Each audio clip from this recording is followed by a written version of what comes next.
to the Club Life podcast. I'm Darren Flynn, the Chief Corporate Affairs Officer at Clubs New South Wales. And in this episode, we're going to take you to Sydney's eastern beaches. For the past year, Kristy Strong has been the CEO of Coogee Legend Club, having served a very successful tenure at nearby Randwick Golf Club. But prior to working full-time in registered clubs, Kristy was actually in a totally different industry, that of childcare.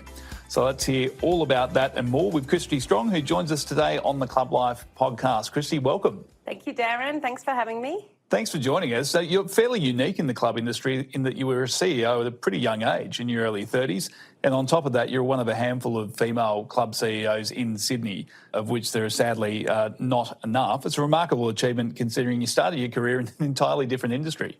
Indeed, yes, I did. I had hospitality in the background the whole way along, I will be honest, as a casual job, you know, working weekends as you do to try and make a bit of extra money to buy the car or buy the house or pay the kids' school fees. So I did have it there, but it certainly wasn't my main role. It was in the background, but it was a role that I fell in love with. And so weekend after weekend turned into some weeknight shifts and then into some daytime shifts. And I slowly made the shift over to full-time clubland, which I adore. It's a pretty common story when you think about it. Obviously, for a lot of uni students or people who are just starting out after school, the club is a very attractive employer.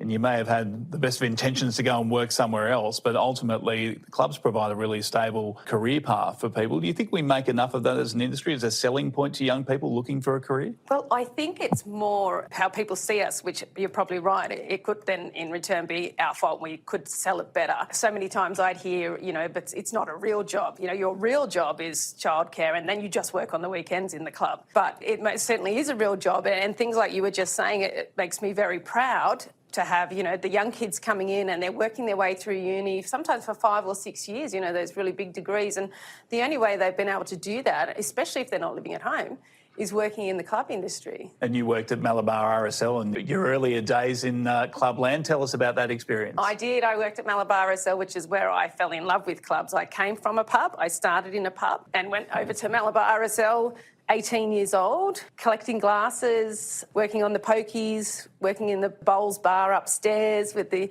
afternoon bowls. And yeah, it was a really great place to work. You said you worked in pubs as well. Was there a discernible difference between the two? I think so. I think it's a bit more, if I'm allowed to say, professional, or it was back then. You know, clubs were very like pinned skirts and vests. And if you worked in a club, it was a bit better regarded and it was better hours. Better hours in clubs than it was in pubs. Yeah.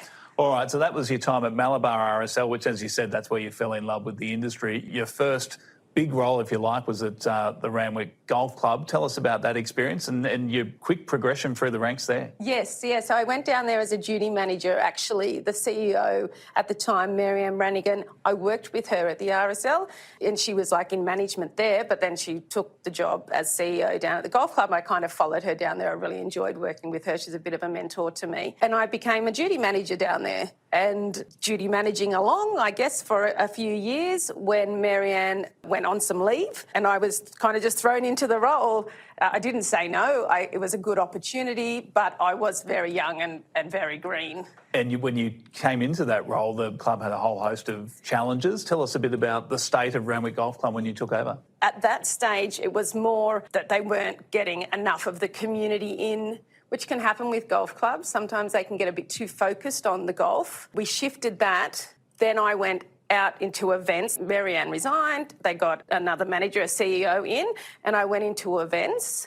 Then when I went back into the role as CEO, that's when I could see the real challenges and I was a bit more experienced and I was having some financial challenges. So you're a relatively young person at this point in your life and you've been in and around the industry for a while. Did you feel equipped to tackle the challenge that was facing the club at that time? Do you know, I don't think I felt anything about it. It was just straight into it. Hit the ground running kind of thing, no time to think. This has to be fixed. You know, you have to meet with the bank. We have to pay the creditors. It just kept going like that. I enjoyed it. I enjoyed the challenge. The financial turnaround at that club was quite marked during your tenure there. Tell us a bit about the miracle turnaround. It was a bit of a miracle turnaround. It's something that I'm very proud of. I think when we started to engage the community more, and they found out about us and we became family friendly. We started hosting a lot more functions. We started seeing a big improvement in trade, which of course put money in the bank. The club didn't have any major loans, which was lucky. It was just struggling with its day-to-day bills and, invoices and stuff like that. So we built on that money. We didn't have to pay, and everything that we made, we got to keep. And we went from overdraft to the finances at the end of 31st December 2023, we had over $1 million in the bank. An enormous success story and probably something of a case study for other clubs in a similar position. For bowling clubs and golf clubs, when we know that we need to open up the club to the broader community, not just to that subset of membership, there are often some challenges, there's often some pushback, whether it's the bowlers or the golfers. Was that something that you experienced? A little bit. It definitely went with sharing the clubhouse. Especially during the week when you've got your weekday golfers and weekday competitions, and we would have a lot of wakes at that club because it's so beautiful. It's such a beautiful view right on the water, and people loved to come there to celebrate people's lives. And it was big, so you could hold 300 people there with lots of parking.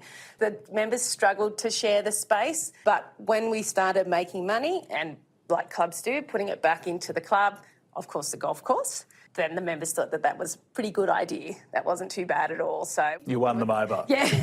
Now, you talked about the importance of more events in the club. What about the importance of food? I mean, your club was the first club to unseat Club York as the Eastern Region winner of Perfect Plate a couple of years back. Obviously, food was a big part of the transformation of the club. Tell us about that. Yeah, absolutely. I mean, Nick's been there for a long time, Chef Nick, 17 years, I think, so even before me. But he just does such a good job with the food. People come from everywhere to have his food, and people come back. And of course then people coming back to eat, people coming back to buy bottles of wine and things like that. So that really works. A great team. Randwick Golf Club and Bay Window Restaurant make a great team. You mentioned wakes, obviously a big part. It's a common story in clubland across the board because we have such big spaces able to accommodate those sorts of gatherings, and all the better when you're in a location like Randwick Golf Club. What about other sorts of events, birthdays and bringing families in? You referenced that earlier. Yep. Was that part of your focus as well? Yeah, definitely. I mean, weddings are a great money spinner. Bringing in the families, bringing in casual bookings, people that want to come in with 40 people but don't want to hire the space, but they still want to come and book tables and have a bar tab and stuff like that. A lot of clubs don't do that, and I think that's a real missed opportunity. That was a big one for Randwick Golf Club and the club that I'm at now, which we can come back to later. We're going to talk about Coogee Legend in a moment. I wanted to ask you how hard it was to leave Randwick Golf Club. I mean, you'd spent 10 years of your career there and had enjoyed enormous success. Was it difficult to move on? It was difficult. It was a little bit sad because at Randwick Golf Club, it's 5 minutes up from home. A lot of the staff and members and patrons are your friends. They are your family. And I thought that I was really going to miss that. It wasn't a hard yes for me at all when I was approached by Coogee. I really needed some thinking music for that. It was very hard to leave, but it's one of those things when you look back and you think, I didn't need much thinking music after all. It's been very beneficial to my work-life balance. Well, might delve into that a little bit more in a moment, because you were headhunted. I mean, there is an element of flattery involved in all of that too, isn't there? Was it hard to knock that back? Obviously, it's a bigger club. Was it hard to knock back an approach where someone's come in and said, we like what you've done here, we want you to do it at our venue? Yeah, well, I probably worked a little bit smarter again. I'd grown a bit more in experience and in management and, doing management courses and stuff like that. And I said to Gary Watts, who's the Vice President, let me see your finances, was the first thing after what I'd been through with Randwick, and I kind of didn't give much away at first, and I really had a good look at things and, asked around the industry, and it turns out there's a lot of the same members, it's the same LGA, it's the same reps, it's the same council. So it wasn't too bad. It's just, I think that first it's like, how could I ever leave this place? And also, especially a place that you've made so many changes in. For the better. You swap one coastal location for another, and another equally beautiful spot as well at Coogee. Tell us what, apart from the location, what appealed to you about the role? For me, career-wise, I think it was the next step. From a smaller club to a medium-sized club, I would, at Coogee, have managers to work with. At Randwick, I did everything. You know, I'd be rolling kegs in and stuff like that. At Coogee, you know, you've got your operations manager, functions manager, finance manager. You still have to manage all of that as the CEO, but a lot more enjoyable when you're not having to do it all yourself.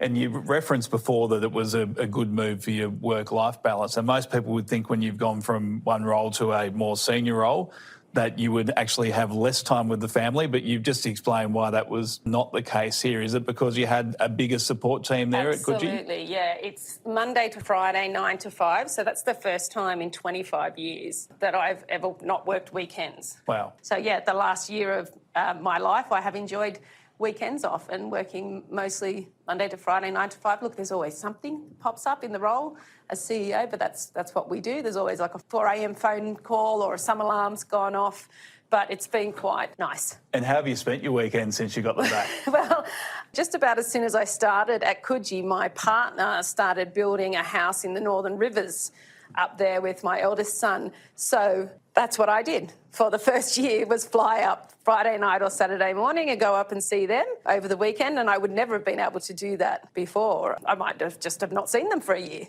So I'm up in the Northern Rivers most weekends enjoying the beauty up there. Well, that's good to see you've got some spare time back over the weekends. For those who aren't familiar with the club, because it's a club with a lot going for it, but it's also got a few challenges as well. For those who don't know Coogee Legion Club, tell us a bit about it. Coogee Legion Club is beautiful. It is easily the best spot in Coogee. It's across the road from the beach.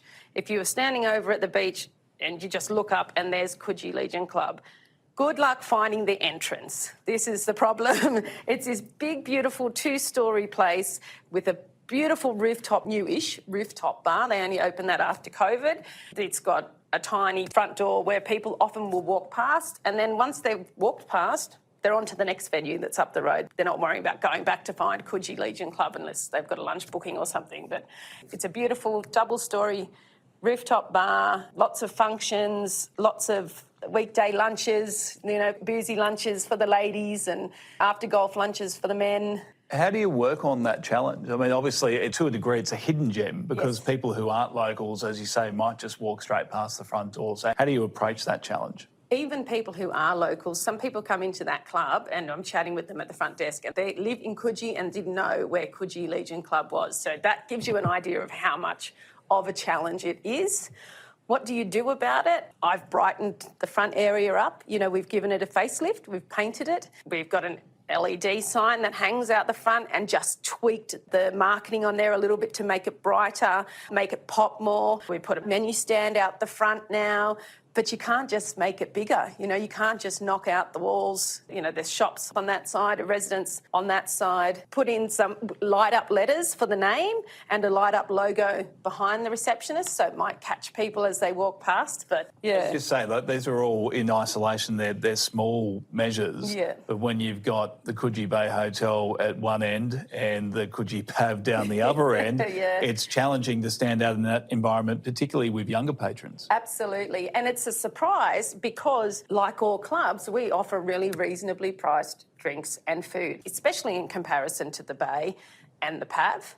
But you walk down the street and they are busy, and even Little Jack's, which is like a restaurant bar on the corner, is busy. It's full of young people. We're not so much. So I haven't put my finger on what it is, but it is something. And yet you have seen an increase in younger patrons coming through since the renovation, particularly at the beginning of an evening, say, for example, where, as you've alluded to, the alcohol's cheaper. Yes. So they might come in there and head off later. Has there been an increase post the renovation? Yeah, there has been a little bit of an increase, and I wasn't there for the first couple of years after the renovation. But even in my time there has been a bit of an increase. Social media helps probably with that. We're working on doing better and exploring things like TikTok, not just Instagram and Facebook and whatever else is out there. But yes, definitely a place to be. Well, and we even market it as a place to come before you go out. You've got to work on what you can work with, what's happening. I can't just make them turn up, but I could convince them to come into the rooftop for a few drinks before they head out for a show at Selena's, or, a couple of cocktails in the rooftop bar before dinner. We know that members often don't like change, even, transformational change. How did you go post the renovation? I know some of that might have happened before your arrival, but was there any disgruntlement from members about the new club, or were they happy with what they'd been delivered? I think you'll never keep everybody happy, and that's just how it is. That's the law. They would rather have spent it somewhere else, perhaps. Yeah, would buy furniture instead of doing that. But my feel after, just 15 months is the membership is pretty good. They're very supportive. They have been anyway, unless they're just being nice in the beginning, and we'll see what happens. Come back to me in 6 months. But not too many dramas on that front. I think they like that people go up there, probably up to level 2, because that's not their section. Yeah, exactly. They're kind of out of the way there. You've got a club around the corner as well. In fact, another veteran-related club in close proximity. Do you have much to do with Coogee Diggers up the road? Well, look, I see them at the Clubs New South Wales meetings. I'd be happy to or comfortable to pick up the phone and ask them something if I needed to. I don't know if it's just me or if it's the whole industry, because we never really feel like we're in competition. We'd rather be helping each other. And they're probably far enough away that it's not like you can just walk there. Exactly. Yeah. No, I think we have a good relationship. I'm going to ask you about the change in leadership approach, because you've gone from, as you mentioned yourself, at Randwick Golf, where you were essentially doing everything with some help, but certainly responsible for everything. Staff, yep. You've now got a team where you've got some pretty well-qualified leaders within the team. Is it an easy or a difficult transition in the way that you lead your team to actually abrogate some responsibility to your managers? It was a little bit of a challenge, especially when you think you're the only person in the world that can do something right. So that I do have that little fault or skill, however you like to look at it. So it was a bit of a challenge to get in there and allow myself to be helped. Fortunately, everybody other than the operations manager was already there, and they were very tolerant with me and explained things to me. But what happened once I got into the role, I'm too busy to do those things anyway. It's a different kind of busy. It's less hands-on. In saying that, I still love getting behind the bar and, having a chat and pouring a beer and assisting up on the floor, but it's less hands-on, more time in front of the computer, maybe just doing more CEO-style work, less operational-style work. And so less time directly with members, potentially? It is less time directly with members, and I guess you can make that as little or as much as you want, because I have to make the effort to go out now and see the members. Whereas before I'd be doing shifts behind the bar and chatting with the members. So I could probably go into work and leave work without talking to one member. That's not what I would want to do, of course. It's not how we work in the club industry, but yeah, it's very different in that sense. We've asked a number of the CEOs that come on the podcast this question. In fact, many of them have volunteered that they try and get across every aspect of the business. They can pull a beer, they can make a coffee, they can do whatever it is that their people do. They know how to do it. That's a position that you would be in yourself. Do you think it's important as a leader to know how every area of the business operates from an execution standpoint? I think it's really important. I understand in big clubs that the CEO probably couldn't do that. I'm sure Jeff Knight at the juniors wouldn't have time to come downstairs and pour a beer and stuff like that. But I think you lead from the bottom in small and medium clubs anyway. You need to know how the money's cashed up. You don't have to go and do it every day, but you need to know it to monitor the cash. You need to know how to pour beers. You need to get in there and chatting with your staff. You need happy staff because, of course, happy staff mean happy members. How can you do that from sitting behind a computer? There's a lot to be said for getting in there and getting your hands dirty. How important is gaming at Coogee Legion Club? It's probably fourth highest, income on the P&L.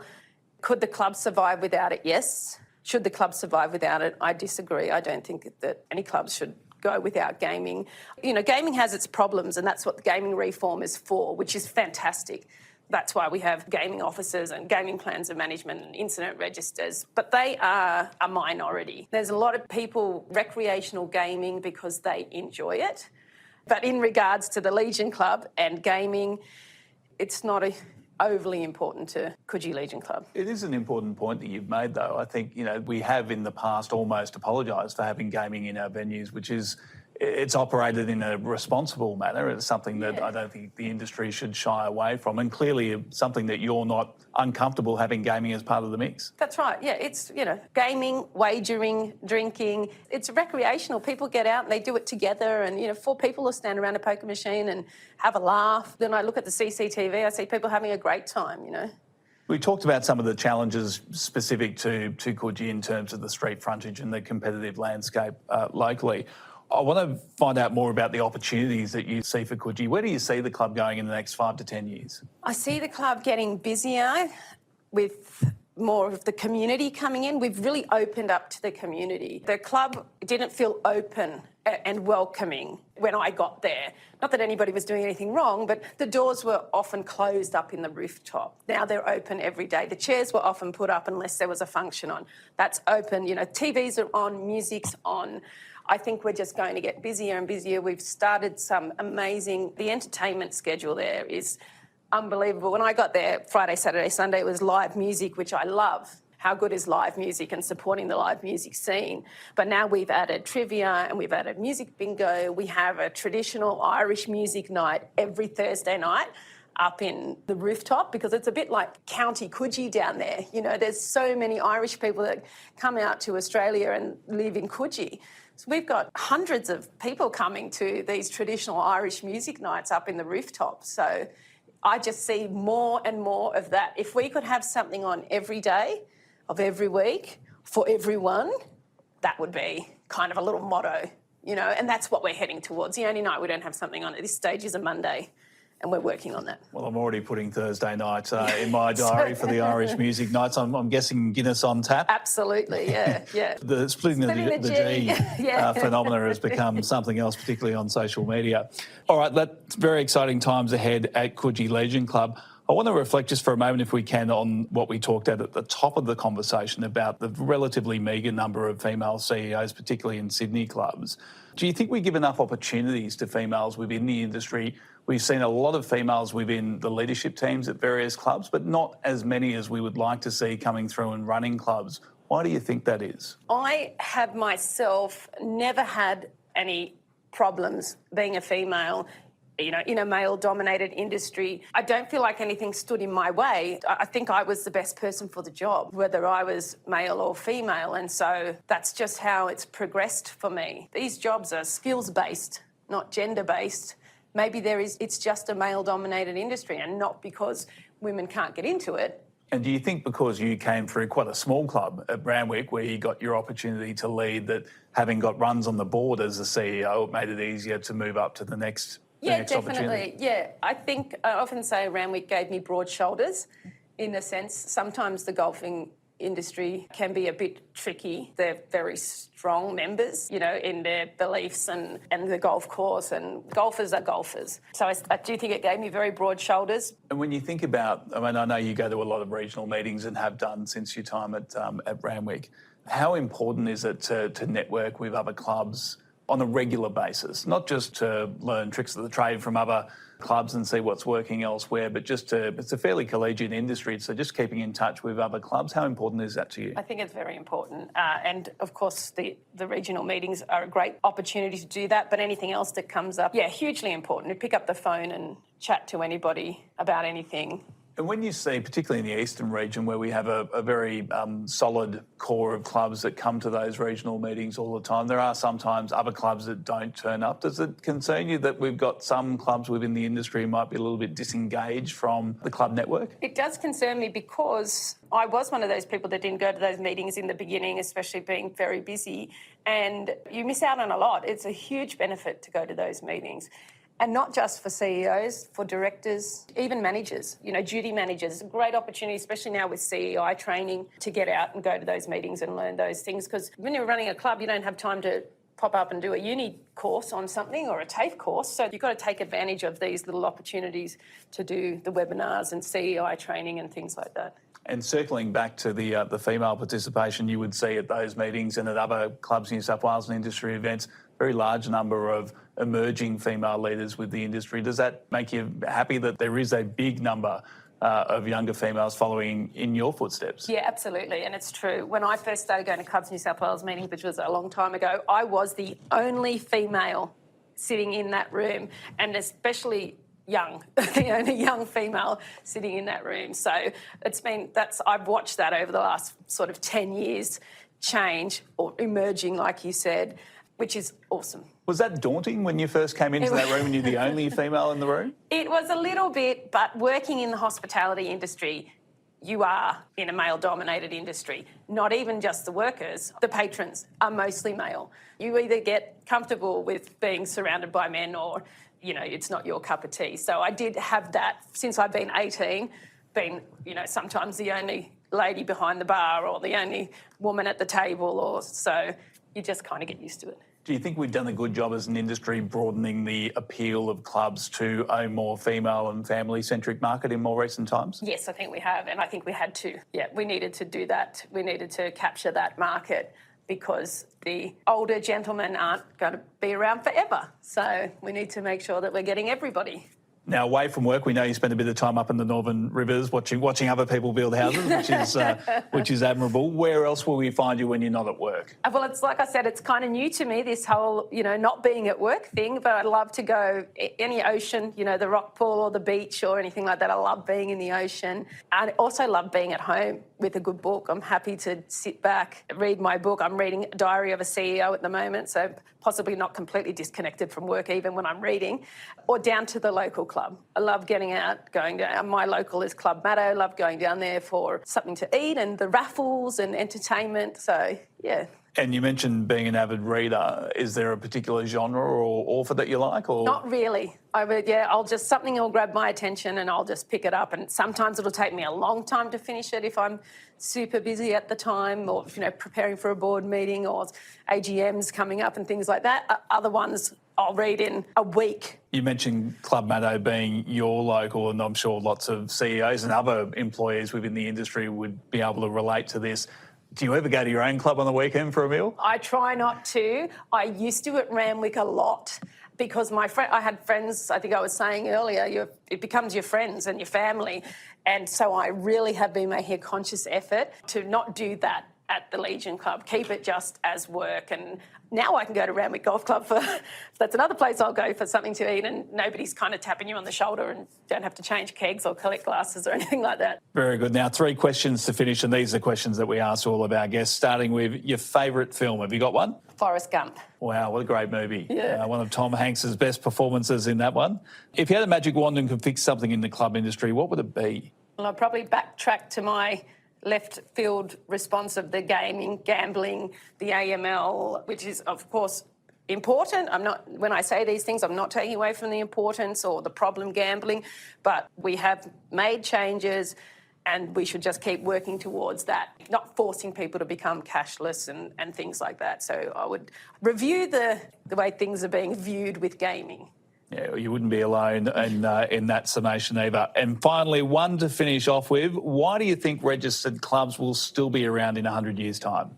Because they have been around so long already, and the reason for that is that we can offer the community things that other places can't. Reasonably priced drinks, reasonably priced food, entertainment, all in the one spot, and quite often entertainment at our club anyway is free at the Legion Club.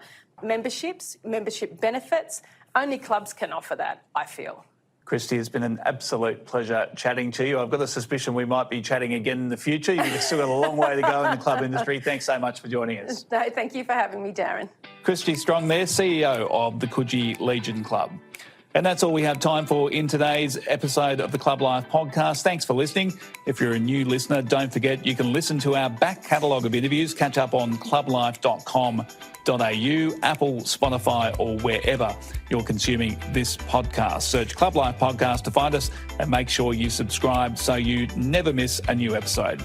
If you have a suggestion on who might make an interesting guest, get in touch with the team by emailing clublife@clubsnsw.com.au. Thanks for listening and bye for now.